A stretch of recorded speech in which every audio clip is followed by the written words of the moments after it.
কি হয়েছে একটু ক্লিয়ার করে বলো, কালুঘাটে কি হয়েছে আজকে বলো। দাঁড়ান দাঁড়ান বলো, সব ডিটেলস বলো।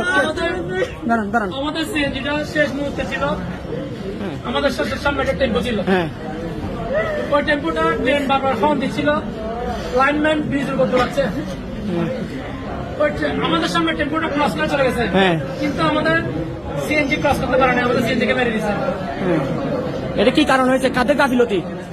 আমি জানি না এটা কাদের গাফিলতি, অবশ্যই এটা বোধ করতে আমার একটা দাঁড়ি ভাই, এখানে যদি আর ট্রেন চলে ভাই আমি আমার জীবন দিয়ে দিব, এখানে ট্রেন চলতে পারবো না, আমি কোথায় গজব দিব, আমি আল্লাহকে বলতেছি।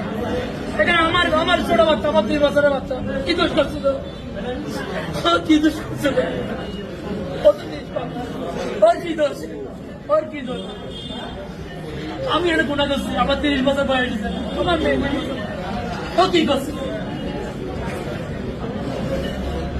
আমি আমার মেয়ের জন্য আমাকে আজকে বলতেছে বাবা আপনি আনি আমার মেয়ের আমি নিয়ে নেই বাড়িতে চলে যাচ্ছি না।